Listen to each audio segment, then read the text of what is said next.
예수님께서 우리에게 오늘 이 시간에 말씀하십니다. 질문을 하시죠.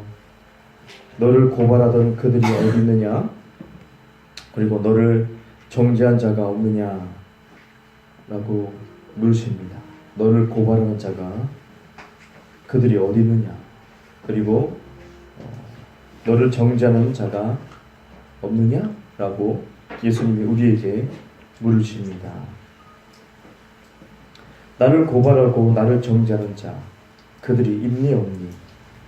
지금 물으시는 거예요. 지금 여러분의 마음속에 뭔가가 떠올리겠죠. 나를 고발하고 나를 정죄하는 자, 어둠, 그 어둠이 있느냐? 예수님은 말씀합니다. 없다라고 하죠. 예수님 보셨습니다. 없다. 예수님 먼저 보셨습니다. 없다. 우리가 먼저 보는 것이 아니라 예수님이 먼저 둘러보시고 없는 것을 아셨어요. 예수님의 대답은 뭡니까? 예수님 말씀 뭡니까? 없다. 이 말씀은 없다. 근데 우리 머릿속에는, 우리의 생각 속에, 우리의 마음 속에 떠오르는 것이 뭔가요? 어둠이 떠올라요. 어떤 것이 떠오릅니까? 실패. 실패라는 단어가 떠올리기도 하고, 포기, 낙심, 우울함, 그리고 짜증, 환행, 극단적으로서 나가면 어떤 죽음이라고도 들을 수 있죠. 사실 많은 사람들의 머릿속에, 생각 속에서 이런 것들이 떠다니고 있다는 것을 압니다. 낙심했다, 짜증났다, 화가 난다, 그렇죠? 포기, 실패. 그리고 사람들이 이것을 생각을 가지고 있다가 실행에 옮기죠. 난 실패자라고 그냥 결정을 내버리고, 나는 포기한다라고 결정을 내버리게 되고, 낙심한다라고, 그래서 낙심해서 그 삶이 다 풀어지기도 하고, 그리고 우울함을 선택해서, 그래서 우울증에 걸리기도 하고, 그리고 극단적으로 죽음을 생각을 붙잡아서 실제로 목숨을 끊는 사람도 많지요. 하지만 예수님은 묻습니다. 너를 고발하는 자가 있느냐? 너를 정죄하는 자가 있느냐? 예수님은 먼저 보시고 말씀하셨어요. 없다는 것을 아시고 우리에게 질문을 던집니다. 있느냐?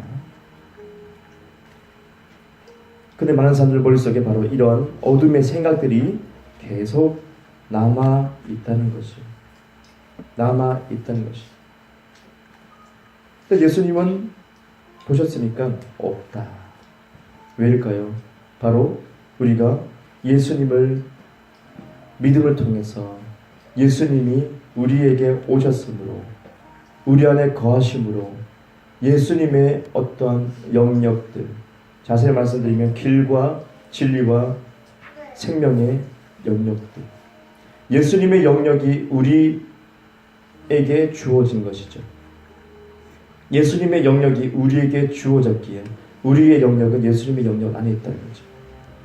그러므로 말미암아 우리는 이 어둠이요, 실패, 좌절, 그죠?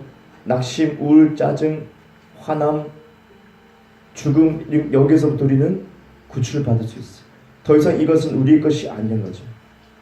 우리가 생각하는 것이 우리 속에서 나온 것이 아니라는 거죠. 실패, 좌절, 짜증, 화냄은 우리 것이 아니에요. 절대 우리 것이 아니라는 것을 우리는 알아야 됩니다. 빌립보서 4장에 말씀합니다. 은혜가 심령에 있을지어다. 은혜가 심령에 있을지어다. 은혜, 복음을 얘기하고 있어요. 예수 그리스도의 복음이 심령에 있을지어다. 우리 영 안에 있을지어다. 그러니까 하나님의 생명의 능력, 복음의 능력이 어디서부터 나오는 거라고요?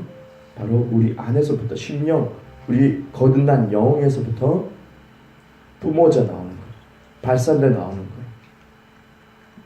그래서 영 안에서부터 뿜어져 나온다. 생명이 뿜어져 나온다. 예수님을 믿으니 하나님의 생명을 얻었는데, 하나님의 영역 안에 우리가 들어갔는데, 그것은 다른 것이 아니고 우리 속사람에서부터 터져 나오는 것이, 뿜어져 나오는 거예요. 하지만 어둠의 생각들, 좌절, 낙심, 이런 것들은 외부에서 들어오는 거예요. 외부에서 머리로 들어오고 우리가 붙잡는 순간 심령으로 떨어지게 되고 실행에 옮기게 되고 그 사람은 정신이 나갈 수도 있고 죽을 수도 있다는 것. 이렇게 얘기하고 있어요. 엠마오로 가는 낙심한 두 제자를 생각해 봅니다. 엠마오로 갑니다. 리더가 죽었기 때문에, 우리의 구원자가 죽었기 때문에 낙심하며 다 헛것이었어 속았을지도 몰라 낙심하고 다 고향으로 내려가는 판에 이 엠마오로 간 두 제자를 다른 모습으로 부활하신 예수님이 만나주시잖아요. 그들은 못 알아보죠. 육신을 보기 때문에. 함께 길을 걸어가면서 얘기를 합니다. 그때 그들이 고백하죠. 마음이 뜨거웠다는 거죠. 그들의 영역은 무엇이었을까요? 낙심의 영역이었어요. 실패의 영역이었어요. 그 생각에 사로잡혀서 그들은 고향으로 그냥 돌아가고 있었던 것이죠. 하지만 예수님은 그들에게 가까이 다가갔어요. 무엇을 가지고요? 길이요 진리요 생명의 영역을 가지고 나아갔어요. 아니 그랬더니 예수님과 함께 갔더니 그들은 몰랐지만 예수님과 함께 대화를 했더니 그들은 어느새 예수님의 영역 안에 속해 있고 그들의 마음은 식어진 마음이 다시 뜨거워지기 시작했어요. 이렇게 그리스도 예수님이 우리에게 오시면 우리의 마음을 뜨겁게 하고 우리를 흥분시키고 우리를 활력 넘치게 하고 실패와 좌절과 짜증냄과 화냄 죽고 싶은 마음으로부터 하나님은 구출해서 우리에게 희망과 능력과 생명, 진리, 길을 제시하시죠. 이렇게 감사하게도 주님은 우리를 위해서 죽으시고 부활하셨어요. 그런데 많은 사람들은, 많은 그리스도인들이 여전히 교회 다니면서도 항상 실수하는 것은 무엇인가? 머릿속에 남아있는 좌절, 실패, 짜증, 화냄, 외부로부터 부어진 것들, 어둠으로부터 부어진 것들, 마귀의 세력으로부터 부어진 것들을 이것을 꼭 붙들고 묵상하고 있다는 거예요. 우리 것이 아님에도 불구하고 그것을 묵상해서 그것을 딱 붙잡는 순간 교회 다니면서도 귀신으로부터 붙들려서 괴롭힘을 당하는 많은 사람들 있다는 거죠. 낙심도 하고 포기도 하고 우울증에 빠지기도 하고, 그것은 절대로 우리 안에서부터, 속사람 안에서부터 터져나오는 것이 절대로 아님을 우리는 알아야 됩니다. 예수님은 끝까지 우리를 뜨겁게 하시고 식어지지 않게 하시며 뜨겁게 하시고 회복시키신다는 거죠. 엠마오로 갔던 그 두 제자 또한 회복돼서 다시 예루살렘으로 다시 돌아갑니다. 그 발걸음을 우리가 볼 수 있어요. 한순간이었던 거죠. 예수님을 인식하는 그 순간부터 마음을 돌이키기 시작하는 것. 예수님이 나와 함께하니 내가 마음이 뜨거워졌어. 그분이 뭘 보여준 겁니까? 진리의 길을 보여준 것이죠. 진리의 영역을 그들에게 보여준 것. 그들은 깨달았어요. 아, 주님이 우리와 함께하고 있으니 이 낙심한 마음은 어느새 사라졌어요. 내 것이 아니었다는 거죠. 하지만 많은 그리스도인들은 그렇지 못하고 있는 것 같아요. 주님이 우리 안에 있음에도 불구하고 주님의 영역, 예수님의 영역, 길의 영역과 진리의 영역, 생명의 영역이 우리에게 주어졌음에도 불구하고 여전히 머릿속에 있는 좌절과 낙심과 안 된다, 이거 안 될 거야, 부정적인 생각들, 외부로부터 부어지는 것들을 딱 붙잡고 계속 묵상하는 것은 아닌가 생각해 봅니다. 풍랑을 만난 제자가 모두 다 혼비백산했지요. 짙은 어둠 가운데서 풍랑이 일어나고 뱃사람들인데 고기를 잘 알고 그 물에 대해서 잘 알고 있는 어부들이 포기한 상태였다. 얼마나 심했는지. 이젠 다 죽었다. 이젠 다 죽었다. 날씨도 춥고 비바람이 세차게 불고 파도가 뒤집어지는데 이젠 다 죽었을 것이다. 이제는 살 가망이 없다. 어떡하지? 다 혼비백산하고 있는 그 순간에 멀리서부터 누군가 걸어오죠. 뭔가가 오고 있다는 거예요. 그것을 보고 사람들은 막 놀래가지고 유령이라고 했어요. 더 놀래고 더 무서운 거예요. 큰일 났어. 지금 이 상황이 너무 안 좋은데 귀신까지 나타났다는 거예요. 그들은 예수님을 첫 번째 못 알아봤어요. 예수님인 것을 생각지도 못했어요. 왜 그랬을까요? 예수님은 가까이, 계속 가까이 그들을 그 어둠 속에서 힘든 상황을 겪고 있는 제자를 향해서 예수님은 기꺼이 가까이 더 오셨다는 거예요. 무엇을 가지고요? 예수님은 예수 그리스도의 그 영역을 가지고, 예수님의 영역을 가지고 그 문제를 안고 있는 그들에게 점점 가까이 가는데 그들은 유령이라고, 귀신이라고 두려워했어요. 왜 그렇습니까? 하나님의 영역을 계속 거부하고 알아채지 못하는 것은 무슨 이유입니까? 우리의 이성, 우리의 정보적인 지식들, 우리의 논리적인 사고, 이런 것들이 방해가 돼서 예수님이 우리를 살리기 위해서 점점 가까이 오는데, 그들을 살리기 위해서 점점 가까이 오는데 제자들은 어떻게 생각했다는 거예요? 이성을 쓰기 시작하죠. 정보를 막 생각하기 시작하죠.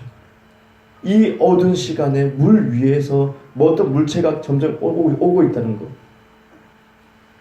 좋지 않은 상황에서 100% 귀신이구나 라고 결론을 내려요.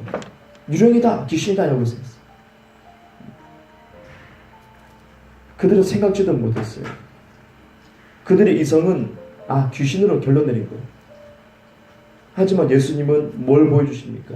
어떤 영역을 두드러지게 나타냅니까? 바로 길의 영역입니다. 길의 영역. 예수님이 가지고 있는 영역 중에서도 길의 영역을 두드러지게 보여주시면서 물 위도 예수님이 계신 곳은 길이 된다는 것을 알게 하시죠. 우리가 이 문제는 할 수 없어, 이 문제는 정말 주님 못할 거야, 이거는 정말 이건 아니다 라고 생각했던 그 부분에 예수님이 계시면 다 길이 된다는 거죠. 정말 앞에 보이지 않는 이건 어떻게 해결할 수가 없어. 하지만 예수님이 계시면 물 위도 길이 되버려요. 평평한 길이 되버려요. 그리고 뒤늦게 이것을 알아채고 예수님이 그것을 알아챈 제자들은 예수님을 배 위로 모시죠. 그 순간에 모든 풍랑이 잠잠해져요. 그 환난 가운데 있었던 환난 가운데 있었던 제자들, 예수님을 영접한 순간 모든 문제가 제로가 돼요. 완전한 평화를 얻게 되고, 그리고 순식간에 그 제자들이 가야 될 목적지까지 그냥 초자연적으로 슉 가버리게 돼요. 예수님을 영접하고 눈 떠보니까 바로 거기, 우리가 건너갔어야 될 그 거기, 아직 까마득한데 이미 건너가 있는 것을 확인해요. 예수님이 우리에게 더 가까이 나오시고 여러분의 삶 속에 더 가까이 가시고 예수님의 영역 안에 들어가면 문제가 해결되고, 예수님의 영역 안에 들어가면 우리가 살 수 있는데, 우리의 이성 때문에, 우리의 사고방식 때문에, 우리의 정보적인 지식 때문에 이것은 안 될 거라고, 이것은 귀신이라고, 이것은 다 포기해버리고 포기를 선택하고 우리가 좌절을 선택하기도 하고 낙심을 선택하기도 하고, 그리고 어둠 속에 우리가 막 흐느껴 울기도 하고 그래요. 하지만 예수님은 계속 가까이 가요. 살 수 있는 영역, 그리스도의 영역은 그분이 계속 오신 분인데 우리는 알아채지 못하는 어리석은 이 제자들의 모습처럼 많은 그리스도인이 그렇게 하고 있다는 거예요. 베드로를 우리가 봅니다. 베드로 훌륭하죠. 하지만 그의 실수가 무엇인가? 예수님이 기도하러 가실 때 제자를 데리고 가시는데 그 중에서도 사랑하는 제자 중에 베드로가 있습니다. 근데 예수님이 기도하시는데 좀 멀리 떨어져서 이 베드로가 기도를 해요. 멀리 떨어져 있어요. 그리고 예수님이 잡히시기 직전에 멀리 떨어져서 베드로는 잠들어 버리죠. 멀리 떨어진 결과입니다. 예수님과 함께 합니다. 우리 예수를 믿습니다. 예배 드립니다. 하지만 가까이 하지 않는 성도가 있다는 거죠. 얘기합니다. 우리가 제자입니다. 맞을 수도 있죠. 하지만 예수님을 가까이 하지 않는다. 기도할 때 왜 가까이 하지 않는가? 그리고 이 예수님이 잡혀가셨어요. 그랬을 때 이 베드로는 따라갑니다. 따라가는 건 좋았어요. 근데 어떻게 해요? 멀찌감치 따라가기 시작해요. 결국 멀찌감치 따라가면서 눈에 안 들키려고 막 이리저리 머리 굴리면서 그래도 궁금하니까 예수님을 따라가기 시작하죠. 그러다가 어떻게 합니까?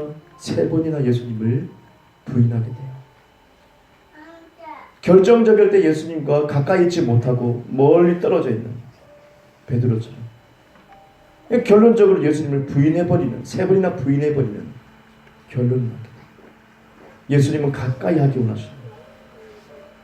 주님은 가까이 오라고 하시는데 베드로를 보면 바로 가까이 하지 않았기 때문에 예수님 영역 속에 우리가 들어가 속해야 되는데 속하지 못하고 멀찌감치 계속 거리를 두기 때문에 교회를 다녀도 예배를 드려도 항상 좌절의 생각과 낙심의 생각이 끊이지 않고 있다.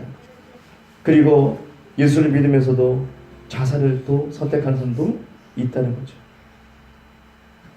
매우 심각한 문제가 아닐 수 없습니다. 그리고 삼손을 보면 우리가 또 발견할 수 있습니다. 삼손은 나실인의 영역을 가지고 태어났습니다. 나실인의 영역. 지켜야 될 것이 많았죠. 하지만 삼손은 어떻게 했어요? 뼈를 만졌어요. 나귀의 턱뼈를 만졌어요. 그리고 죽은 사자를 만졌어요. 그 속에 있는 꿀도 먹었죠. 그걸 다 비밀로 합니다. 그리고 또 창녀와 만나기도 했습니다. 결정적으로 드릴라에게 이 삼손이 자신의 비밀을 알려주죠.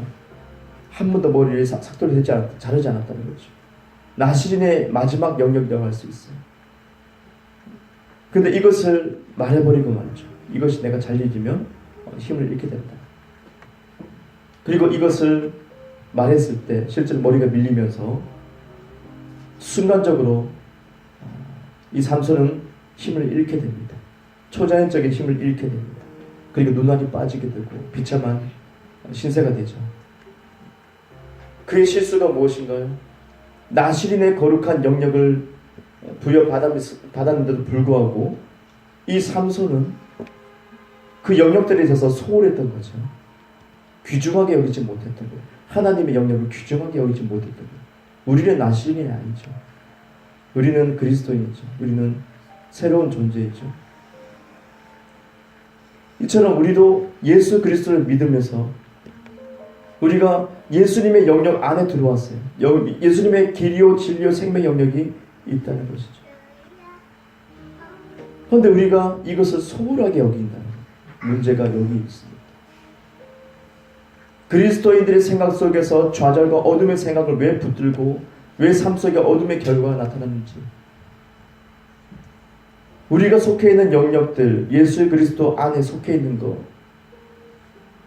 우리가 예수님과 함께하면 우리가 가는 그 길이 납니다. 창조가 됩니다. 예수님께 속해 있고 우리가 그 진리 안에서, 생명 안에서 예수님의 영역을 가지고 있음에도 불구하고 이것을 소홀히 여기는 그리스도인들, 사실 소홀히 여긴다기보다는 몰라서 더 그럴 수도 있어요.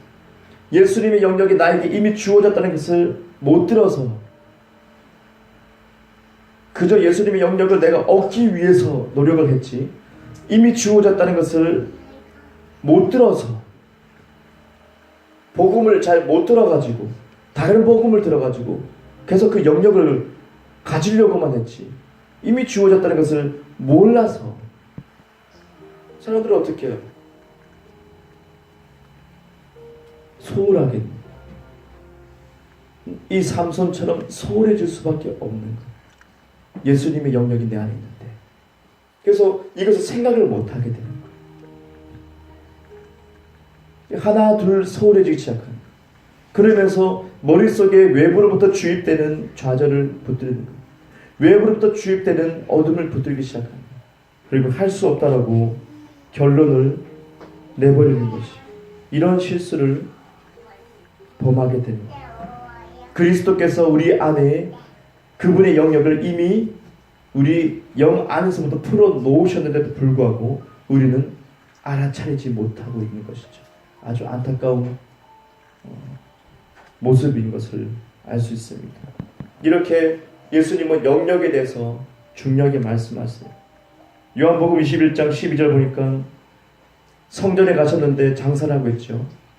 예수님께서 다 둘러 엎으시고 선포하십니다. 성전은 뭐냐? 만민이 기도하는 집이다라고 하죠.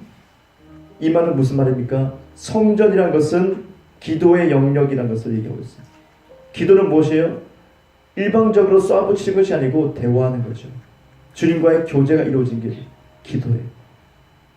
이제 우리가 성전은 우리죠. 우리가 주님과의 교제 가운데 있다. 그래서 성전은 기도하는 영역이라는 것을 명확하게 말해주고 있어요. 사람들은 영역을 소홀히 여기고 뒤섞이게 하죠. 그래서 예수님은 둘러 엎으신 거예요. 욥기 1장 10절에 보니까는 마귀가 압니다. 사탄이 압니다. 욥을 보면서 하나님의 울타리가 있어서 둘러치시고 지키시며 보존하신다. 마귀가 알고 있는 거예요. 하나님의 울타리한 것이 있어요. 영역이 있어요. 욥이 그 하나님의 영역 안에 있으니까 저렇게 잘 먹고 잘 사는 거 아닙니까? 주님이 지키시니까 잘 먹고 잘 사는 거 아닙니까? 라고 마귀는 이미 알고 있어요. 그 영역이 얼마나 중요한지, 우리에게 주어진 그리스도의 영역이 얼마나 중요한지. 영역을 얻으려고 하는 것이 아니고 은혜로 주어진 영역을 우리가 바라보는 것이 필요합니다. 우리가 인정하는 것이 필요합니다. 여러분에게 그 영역이 이미 주어진 것을 여러분이 발견하는 것이 필요합니다. 그리고 그 영역을 귀중하게 소중하게 여겨야 돼요. 복음의 영역이 내 안에 풀어진 것을 여겨야 돼요. 치유의 능력이 내 안에 이미 있다는 것을 인정해야 돼요. 오늘 본문 말씀에 예수님이 이 여인에게 자, 둘러봐라. 너를 고발하고 정죄하는 사람이 있니? 예수님이 없는 것을 보고 말씀했죠. 이 여인의 대답은 무엇입니까? 여인의 대답은 없습니다. 아무도 나를 고발하지 않고 나를 정죄하지 않습니다. 이 여인의 세 가지 영역이 있죠. 첫 번째, 죄의 영역이 있었어요. 두 번째는요, 정죄의 영역이 있었어요. 여기서 끝나는 줄 알았어요. 현장에서 잡혀가지고 죄 짓다가 잡혀가지고 비참하게 끌려오는데 여기서 난 끝났구나. 사람들 돌을 짓기 시작했어요. 돌마다 난 죽겠다. 끝났다. 모세의 율법에 의해서 죽겠구나. 하지만 이 여인이 원하지 않았음에도 불구하고 사람들이 예수님을 시험하기 위해서 이 여인을 끌고 예수님께 가버리죠. 원치 않았으나 예수님의 영역 속에 확 들어와 버려요. 이 여인이. 아주 재밌는 장면입니다. 이 여인은 죄를 짓고 정죄의 영역 속에서, 죄의 영역 속에 있다가 나 이제 죽었다. 결론은 끝이었어. 나 이제 죽었다. 죽어도 할 말 없다. 내가 죄졌기 때문에, 들켰기 때문에. 그런데 그 사람들이 이 여인을 끌고 예수님의 영역 속에 확 들어와 버렸어. 그러니 예수님이 뭐라고 하십니까? 예수님의 능력과 그 지혜의 말씀으로 용서하죠. 곧 사랑의 영역 속에서 이 여인이 마지막 거하게 됩니다. 완전히 삶을 바꿔놓게 되죠. 완전히 바뀌어요. 예수님의 영역이라는 것이 있었다. 모세의 영역 안에서, 율법의 영역 안에서 죽어야 되는데, 죄의 삭은 사망이기 때문에 죽어야 되는데, 근데 예수님께서 용서해 버리시다. 예수님께서 용서해 버리시는 거예요. 그 여인이 죽어야 되는 것은 다 예수님이 덮어쓰는 거죠. 바로 예수님의 영역 때문에 이 여인은 살아납니다. 뜻하지 않게도 이 여인은 죽겠다 했는데 예수님의 영역 속에서 살아버립니다. 우리의 대답은 무엇일까요? 여러분의 대답은 무엇입니까? 정죄하는 것이 있습니까? 여러분을 고발하고 정죄하는 것이 있습니까? 아직 내 머릿속에 정죄감이, 내 머릿속에 거리낌이, 어떤 세력들이, 어떤 어둠의 세력들이 여러분 끊임없이 너는 그런 사람이니까, 넌 그런 사람이니까, 네가 그럴 때, 어릴 때 이렇게 했으니까, 저렇게 했으니까, 그 생각을 계속 떠올리게 하면서 의기소침하게 하고 주님께 더 과감하게 나가지 못하게 하고 그러고 있지 않아요. 나 같은 놈이 뭐 어떻게 아유 나 같은 사람이 뭐 어떻게 주님께 구해 나 같은 사람이 어떻게 주님께 이렇게 과감하게 나갈 수가 있어. 계속 어둠의 세력들이 여러분에게 주입시킵니다. 너를 정죄하는 고발하는 존재가 있느냐? 지금 계속 묻고 있습니다. 여러분의 대답은 없습니다라고 해야 됩니다. 명쾌하게 없습니다. 이 여인처럼 진짜 없는 거. 예수님도 봤어요. 없다는 거죠. 아무도 없다. 어른으로부터 아이까지 돌을 쥐고 있었는데 다 내려놓고 다 사라져버렸어요. 예수님이 거하시는, 예수님과 함께 하시는, 예수님과 가까이 있는 여러분은 나를 고발하는 자는 없습니다. 나를 정죄하는 어떤 존재도 없습니다. 과거의 어떤 추억들, 어떤 기억들, 안 좋은 기억들, 그것으로 마귀는 계속 떠올리게 하면서 여러분을 정죄한다고 바빠요. 낙심한다고 바빠요. 예배 실패하게 하려고, 기도에 실패하게 하려고, 주님께 과감하게 나아가지 못하게 하려고, 자녀로서의 그 삶을 살지 못하게 하기 위해. 자녀들은 부모님에게 쉽게 안기기도 하고 달라고 요구하기도 하고 기쁨에 끌어안기도 하고 그러죠. 근데 그것을 다 못하게 해요. 그저 종교 노릇만 하고 그저 거룩함을 추구한다고 그렇게 하나님 앞에 교제하는 것이 아니라 어떤 의식만을 찾는 거예요. 행사하는 거죠. 그것이 바리새인이 되어버린 거 아닙니까? 이 시대의 바리새인들이 되어버립니다. 마귀는 끊임없이 짓눌리게 하고 과거를 떠올리게 하면서 그리스도 안에서는 과거가 없는데 새롭게 되었다는 것은 완전히 잘려가지고 없어진 거예요. 그죠? 여러분 대답은 무엇입니까? 고발하는 사람이 있느냐? 정죄하는 사람이 있느냐? 없습니다. 없습니다. 바로 그것이 필요해요. 그 대답이 나와야 돼요. 없습니다. 주님 정말 없습니다. 이 여인은 은혜를 받았어요. 은혜가 뭔지 알았어요.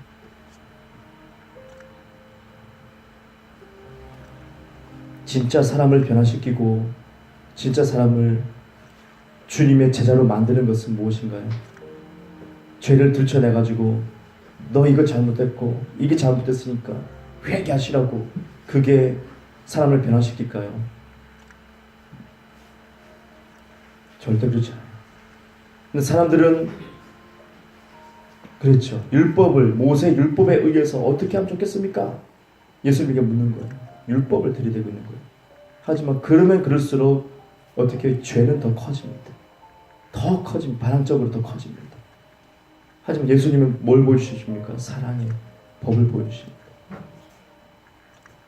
용서하십니다. 그러니까 죄 짓지 마라. 우리를 새로운 존재로 만드십니다. 그것이 바로 사람을 제자로 만드는 거예요. 용서가 주님의 제자를 만드는 거예요. 그 사랑이 주님의 진정한 제자를 만드는 거예요. 그래서 우리는 항상 얘기할 수 있는 것은 나는 정죄감이 없습니다. 나를 짓누르는 그 어둠도 없습니다. 절망, 좌절, 실패, 죽고 싶은 마음 이거 제 거 아닙니다라고 과감하게 얘기할 수 있게 돼요. 내 머릿속에 떠오르지만 이건 내 속에서부터 나온 것이 아닌 것을 우리는 말씀을 통해 압니다. 여러분 선택해야 됩니다. 나의 영역이 어디 있는가? 여전히 주님께 대답을 못합니까? 은혜를 간구해야 합니다. 주님 깨닫게 하십시오. 주님 깨닫게 하십시오. 원수 마귀가 나를 짓누르고 정죄하고 고발합니다. 하지만 나는 주님 안에서 자유인이지요. 주님 더 은혜를 부으소서. 계시를 부으소서. 그러므로 이제 자유롭게 내가 새로운 탄생을 했으니 그 탄생에 맞는 새로운 생명에 맞는 삶을 계속 살아가겠습니다. 그런 고백과 실천이 있어야겠죠. 나의 영역 우리가 정할 수 있습니다. 여러분의 영역 어디에 속했는지 정할 수 있습니다. 그리스도를 모셨음에도 불구하고 멀리 해버린다면 베드로처럼 주님을 부인하는 결론까지 갈 수 있다는 거죠. 가까이 그분의 영역 가까이. 그러면 우리는 언제나 어디 가든지 무엇을 하든지 그리스도와 함께하기 때문에 실같이 어두운 그 가운데서도 길의 영역이 보여지죠. 길이 보이죠.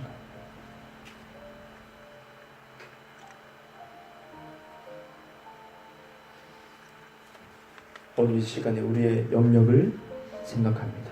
다 같이 기도합니다.